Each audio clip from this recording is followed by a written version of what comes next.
Le président américain Barack Obama et la chancelière allemande Angela Merkel ont condamné les attaques aériennes russes et syriennes sur Alep et les ont qualifiées de barbares. Tous les grands médias ont diffusé cela le 30 septembre 2016. Je cite. Suite à une conversation téléphonique entre Angela Merkel et Obama, le gouvernement des USA a fait savoir que les attaques ont visé des quartiers de la ville dans lesquels vivent des centaines de milliers de personnes, dont la moitié sont des enfants. Ils sont tous deux d'accord pour dire que l'arrêt des violences dépend des gouvernements de la Syrie et de la Russie. Depuis le commencement du conflit syrien, début 2011, les politiques et les médias occidentaux font porter au président Bachar al-Assad la responsabilité de la guerre en Syrie avec ses centaines de milliers de victimes. Assad aurait réprimé avec brutalité un mouvement démocratique pacifique en 2011. Il aurait détruit des hôpitaux ou même utilisé des armes chimiques contre sa propre population, etc. De son côté, Assad a maintes fois accepté d'expliquer les faits aux médias occidentaux. Il a constamment démenti et réfuté les accusations. Le 22 septembre 2016, il a donné une interview à un représentant de l'agence d'information américaine Associated Press, AP.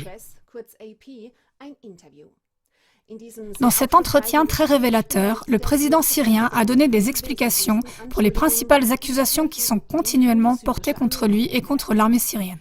Par exemple, selon Assad, cela n'a pas de sens que l'État syrien, qui veut avoir les gens de son côté, bombarde ses propres citoyens. Mais regardez vous-même cette interview et faites-vous votre propre opinion en ce qui concerne les reproches de l'Occident, en particulier cette prétendue barbarie.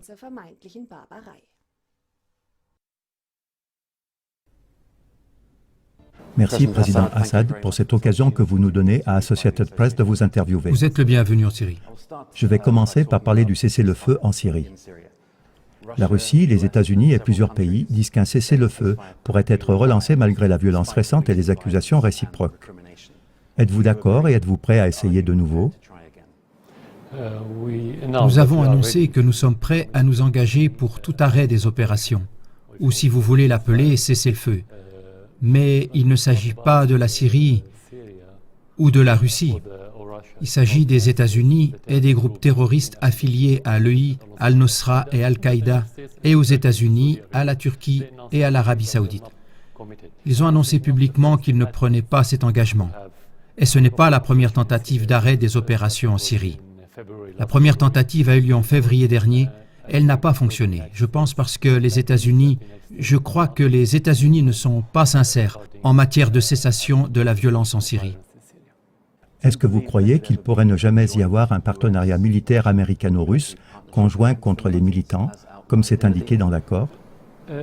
Encore une fois, peut-être oui, mais en réalité non, parce que les États-Unis n'ont pas la volonté de travailler contre Al-Nosra ou même l'EI, parce qu'ils croient que c'est une carte qu'ils peuvent utiliser pour leur propre agenda. S'ils attaquent Al-Nosra ou l'EI, ils vont perdre une carte très importante en ce qui concerne la situation en Syrie. Donc je ne crois pas que les États-Unis sont prêts à se joindre à la Russie dans la lutte contre les terroristes en Syrie. Cette semaine, les États-Unis ont déclaré que l'attaque de la coalition contre les troupes syriennes était un accident. Acceptez-vous cette explication? Non, non. Ce n'est pas ça, parce que ça n'a pas été un accident avec un seul avion. Disons une fois. C'était 4 avions qui ont poursuivi l'attaque contre la position des troupes syriennes pendant près d'une heure, ou un peu plus d'une heure. On ne fait pas une erreur pendant plus d'une heure. C'est le premier point. Deuxièmement, ils n'ont pas attaqué un bâtiment dans un quartier. Ils ont attaqué un lieu très étendu, constitué de nombreuses collines. Et il n'y avait pas de terroristes à côté des troupes syriennes là-bas. Dans le même temps, les troupes ISIS ou les militants de l'EI ont attaqué tout de suite après la frappe américaine. Comment pouvaient-ils savoir que les Américains allaient attaquer cette position et qu'ils pourraient rassembler leurs combattants pour attaquer tout de suite et la prendre 1 heure après la frappe? Donc c'était absolument intentionnel, pas une erreur, comme ils le prétendent. Est-ce que la Syrie ou la Russie a lancé l'attaque contre le convoi du Croissant Rouge cette semaine? Et Moscou devrait-il être tenu pour responsable, comme l'a dit la Maison-Blanche? Non.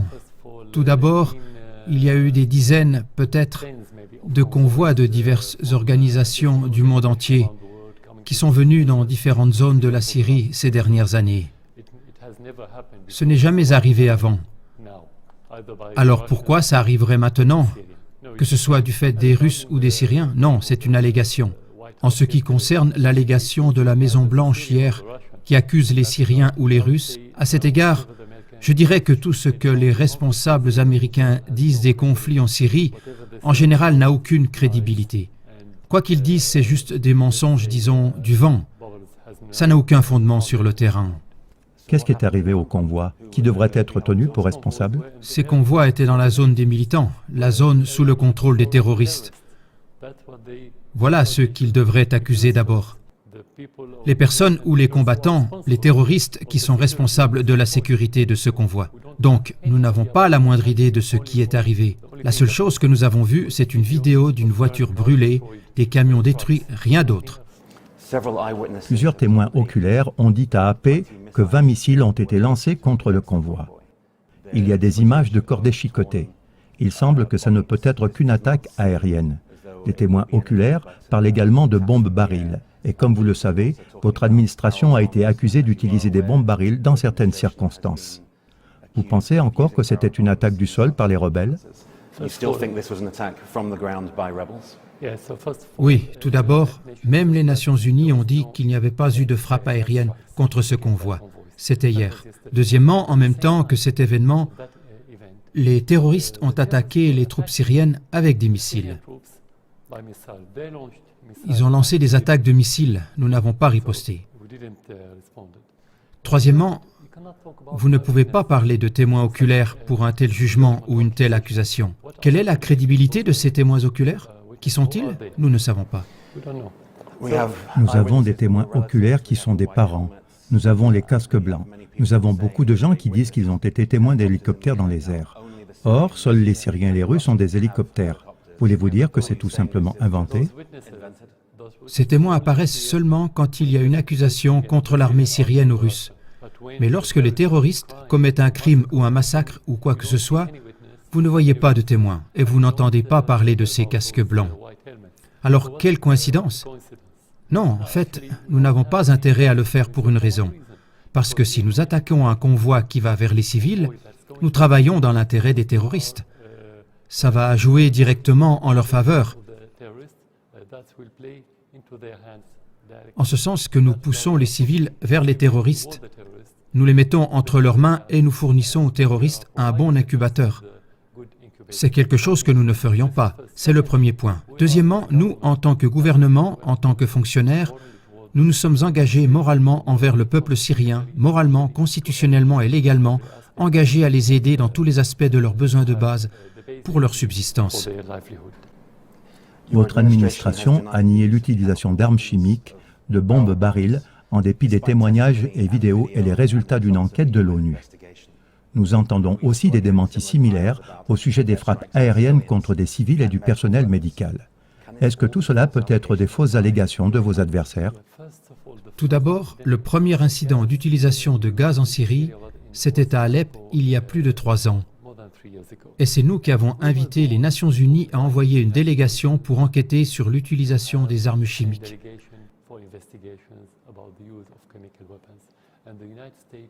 Et les États-Unis ont protesté et ils s'y sont opposés pour une raison.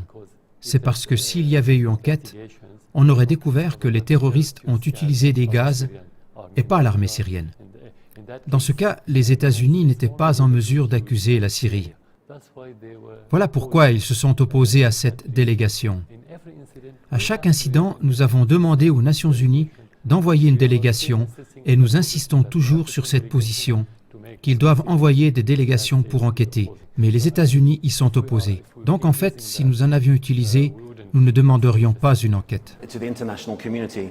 Pour la communauté internationale, il semble que si aucune décharge ou des accusations ne tient debout, si tout est refusé, pour votre administration, tout est OK ici. Ne sentez-vous pas que cela nuit à votre crédibilité? Dans d'autres cas, les Américains, par exemple, ont admis que l'attaque de l'armée syrienne était une erreur. Maintenant, vous ne l'acceptez pas, mais de l'administration syrienne, tout ce que la communauté internationale entend, c'est le déni. En ce qui concerne quelle question? en ce qui concerne les accusations de violation des droits de l'homme, de bombes barils. Ok. Regardez, si vous voulez parler d'erreurs, chaque pays fait des erreurs. Chaque gouvernement fait des erreurs. Chaque personne fait des erreurs. Lorsque vous avez une guerre, vous avez plus d'erreurs. C'est normal. Mais les accusations n'ont aucun fondement en ce qui concerne la Syrie. Quand on parle de bombes barils, c'est quoi des bombes barils? C'est juste une expression qu'ils utilisent pour montrer quelque chose qui est très mauvais, qui pourrait tuer des gens au hasard. Et comme je l'ai dit, parce que dans les médias, quand ça saigne, ça marche. Ils ne parlent pas de bombes, ils les appellent des bombes barils. Une bombe est une bombe. Quelle est la différence entre différentes sortes de bombes? Toutes les bombes sont faites pour tuer, mais il y a la façon de les utiliser. Lorsque vous utilisez des armes, vous les utilisez pour défendre les civils. Vous tuez des terroristes pour défendre les civils. Voilà le rôle naturel de toute armée dans le monde.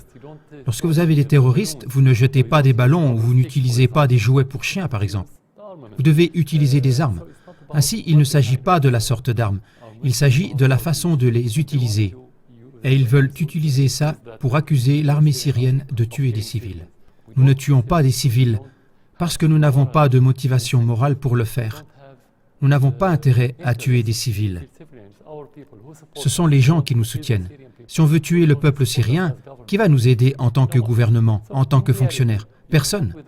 Donc en réalité, vous ne pouvez pas résister pendant 5 ans et plus contre tous ces pays, l'Occident et les pays du Golfe, les pétrodollars et toute cette propagande, les plus puissants groupes de médias dans le monde entier, si vous ne disposez pas du soutien de votre propre population. Encore une fois, c'est la réalité. Donc, non, nous n'utilisons pas ça. Je ne dirais pas que nous ne faisons pas d'erreurs. Encore une fois, de nombreuses erreurs ont été commises par des individus. Mais il y a une différence entre une erreur ou même un crime qui a été commis par un particulier et une politique du crime qui a été mise en œuvre ou adoptée par un gouvernement. Nous n'avons pas une telle politique. Et pourtant, des centaines de milliers de Syriens fuient le pays. Beaucoup se noient en chemin.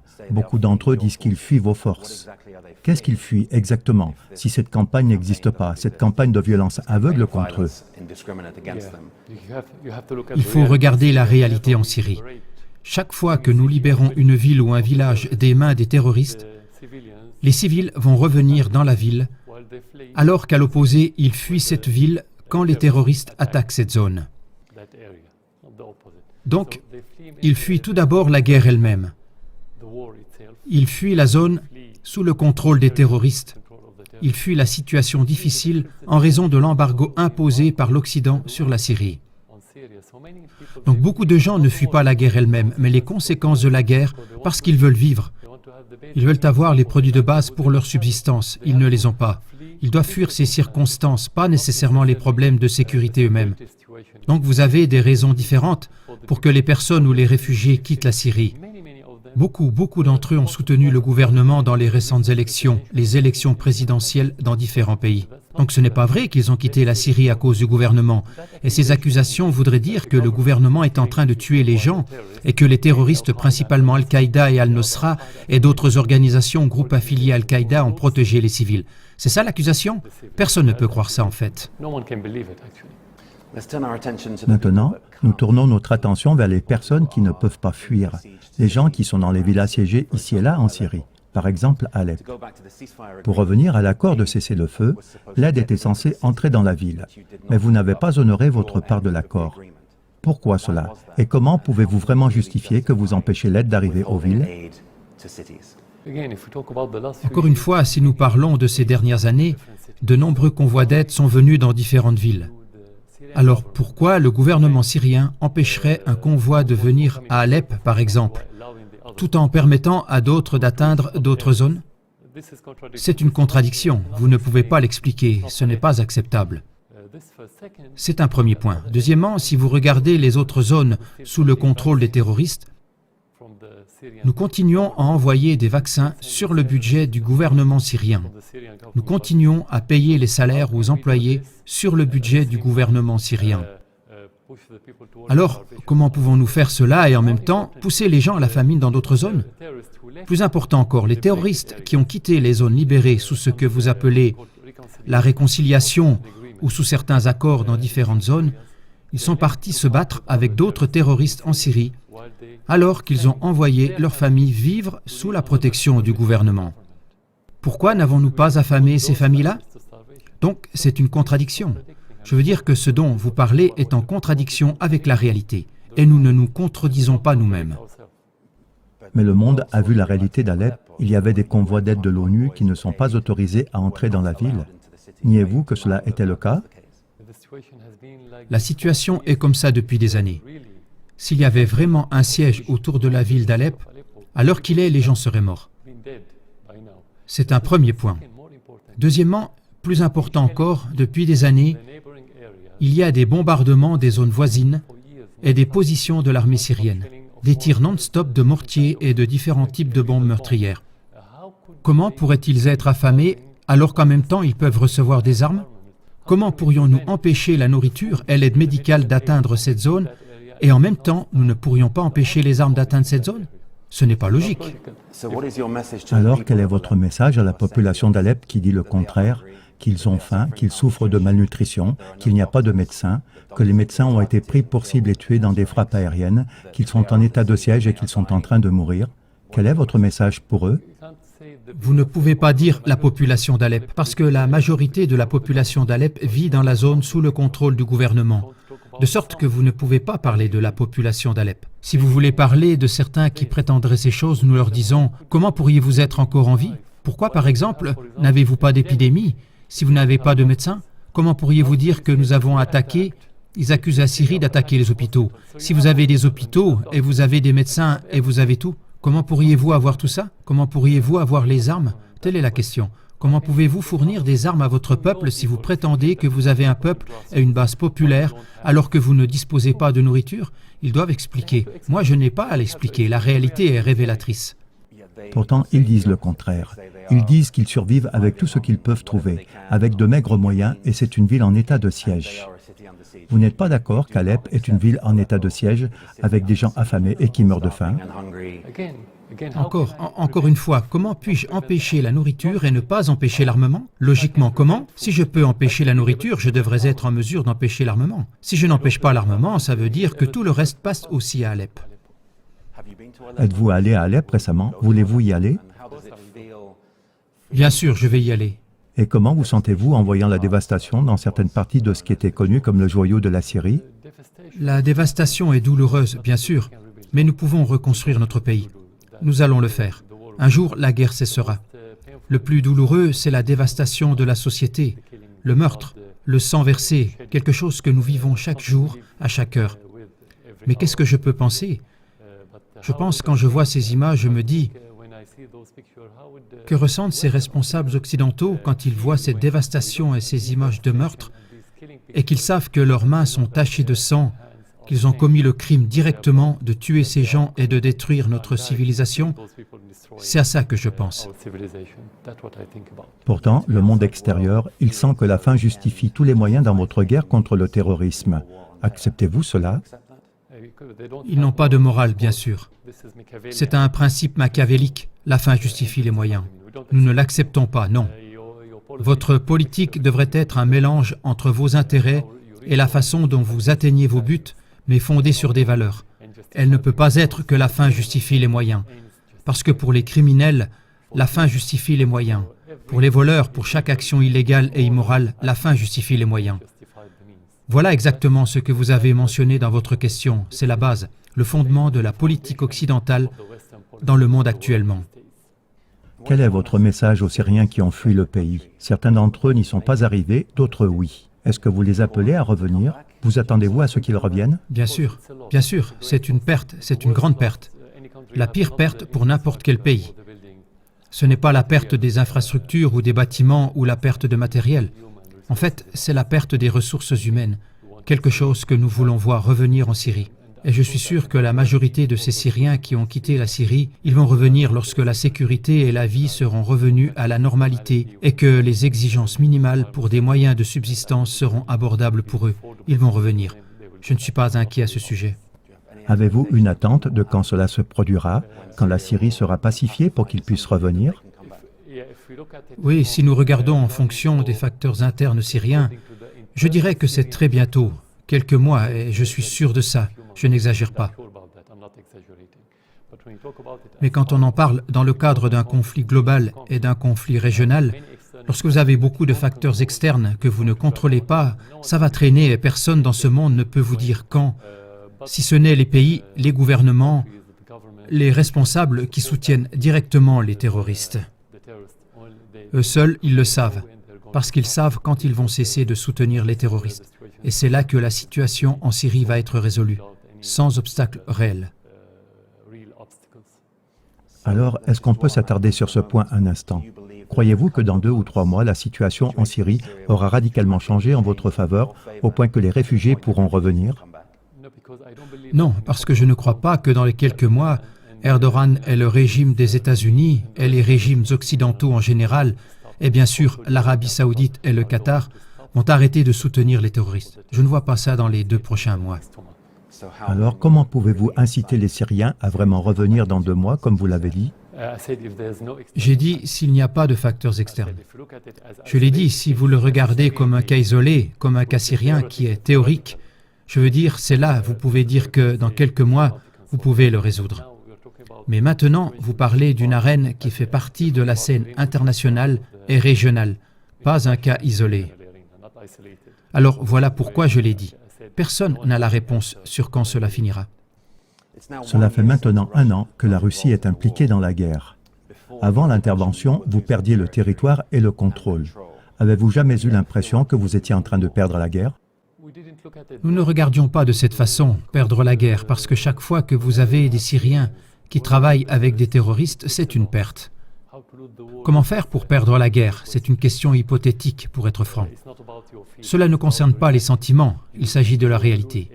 Dans la guerre, vous perdez les zones, mais vous allez reconquérir une autre zone. Ainsi, il est difficile de dire si vous perdez, si vous gagnez ou si c'est le statu quo. Personne n'a cette réponse.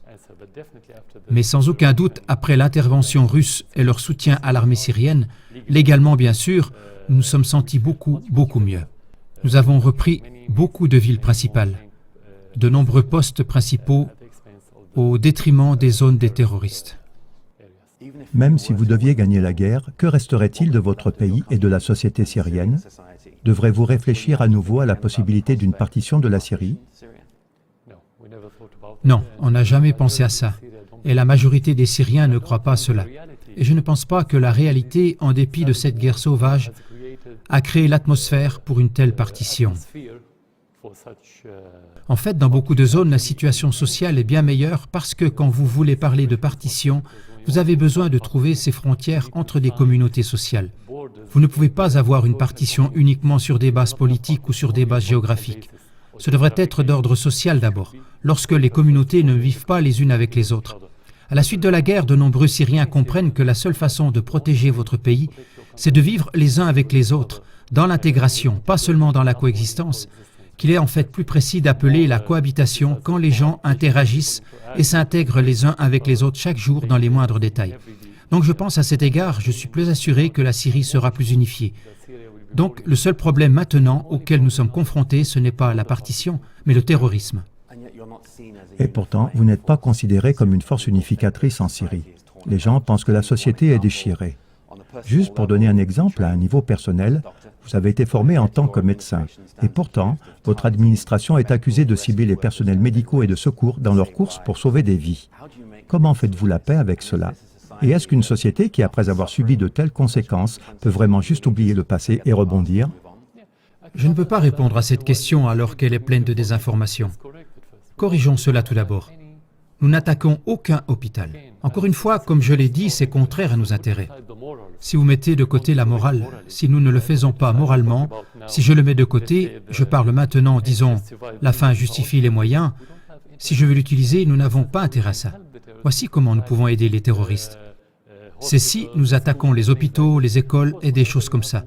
Bien sûr, chaque fois que vous avez une guerre, les civils et les innocents payeront le prix. C'est dans toute guerre. Toute guerre est une mauvaise guerre. Il n'y a pas de bonne guerre. Dans toute guerre, les gens vont payer le prix. Mais je parle de la politique du gouvernement, de l'armée. Nous n'attaquons aucun hôpital. Nous n'avons pas intérêt à attaquer les hôpitaux. Alors, quelle est l'autre partie de la question? Désolé, rappelez-moi. Non, c'est OK, ça répond à la question générale. Mais je voudrais continuer avec ceci. D'autres disent le contraire, y compris les travailleurs médicaux et notamment les casques blancs syriens. Si vous appréciez leur travail de se précipiter sur les lieux quels qu'ils soient pour essayer de sauver des vies, est-ce que cela signifie que vous allez soutenir la récente nomination des casques blancs pour le prix Nobel de la paix? Il ne s'agit pas des casques blancs, de savoir s'ils sont crédibles ou non, parce que certaines organisations sont politisées, mais ils utilisent des masques et des parapluies humanitaires juste pour mettre en œuvre leur agenda. Mais en général, si vous voulez parler de l'aide humanitaire, comment puis-je attaquer les hôpitaux alors que j'envoie des vaccins, par exemple? Expliquez-moi. Vous me dites deux choses différentes, deux choses contradictoires. L'une, je parle de la réalité, car tout le monde sait que nous envoyons des vaccins. L'autre, c'est que nous attaquons les hôpitaux. Ça ne concorde pas. Ça ne concorde pas. Pourriez-vous les soutenir pour un prix Nobel de la paix? Qui? Les casques blancs. Qu'est-ce qu'ils ont réalisé en Syrie? Et à quel point le prix Nobel n'est pas politisé? Voilà l'autre question. Donc, si je reçois une réponse à ces deux questions, je peux vous répondre. Mais je ne donnerai un prix qu'à ceux, quels qu'ils soient, qui travaillent pour la paix en Syrie. Tout d'abord en arrêtant l'afflux des terroristes en Syrie. Seulement ceux-là. Ma dernière question. Nous ne sommes plus maintenant qu'à quelques semaines de l'élection américaine. Comment pensez-vous qu'une présidence de Clinton ou de Trump pourrait être différente en termes de politique américaine envers la Syrie et plus particulièrement envers vous? Le problème avec tous les candidats américains en ce qui concerne la présidence, je ne parle pas seulement de cette campagne ou des élections, mais en général, c'est qu'ils disent quelque chose pendant la campagne et qu'ils font le contraire après la campagne. Comme nous le voyons maintenant, les responsables américains, ils disent quelque chose le matin et le soir, ils font le contraire.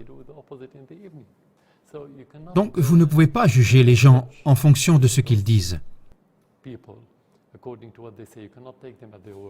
Vous ne pouvez pas les prendre à leurs paroles, pour être franc. Nous n'écoutons pas leurs déclarations. Nous ne nous soucions pas, nous ne les croyons pas. Nous devons attendre qu'ils deviennent présidents. Nous devons regarder leurs politiques et leurs actions et leurs comportements. Nous n'avons pas beaucoup d'attentes, on n'en a jamais eu. Nous avons l'espoir que nous pouvons voir un président américain sensé, juste, qui obéit à la loi internationale, qui traite avec d'autres pays dans le respect mutuel, la parité, etc. Mais nous savons tous que c'est seulement un vœu pieux et de l'utopie. Merci beaucoup, Président Assad. Merci.